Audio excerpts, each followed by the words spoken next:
मराठीचा रणसंग्राम आणि राज ठाकरे यांची लढत आईने लहानपणी गोष्टी सांगितल्या। त्या गोष्टींमध्ये असायचे शिवाजी महाराज, तानाजी आणि बाजी प्रभू। आणि या प्रत्येक गोष्टीच्या शेवटी आई म्हणायची, मुला आपली मराठी माती सोडायची नाही। पण मुंबई पासून मीरा रोड पालघर पर्यंत मराठी अस्मिता डागडुजीला आली होती आणि त्या वळणावर उभा होता एकच मराठी योद्धा, राज ठाकरे। हिंदी कोणाचीही मातृभाषा नाही, कानाखाली बसली त्याला विचारा त्याची मातृभाषा कोणती, असा वज्रनाद करत त्यांनी जाग दिली मराठी माणसाला।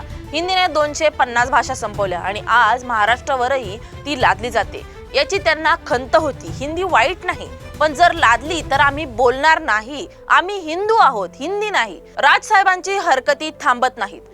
मुंबईला गुजरातला जोडण्याचा डाव मीरा रोड पासून अमराठी मतदारसंघ तयार करण्याची तयारी सुरू आहे, असं ते ठामपणे सांगतात। मराठी बांधवांनो, सतर्क रहा, या भूमीवर आमचा हक्क आहे। दुबे नावाच्या खासदाराने धमकी दिली तेव्हा राजसाहेबांनी सडेतोड उत्तर दिलं, दुबे तू मुंबई में जा, समंदर में डुबे डुबे के मारेंगे। तुमची सत्ता विधानसभेत, आमची रस्त्यावर। या एका वाक्याने मराठी मनात ज्वाला पेटली।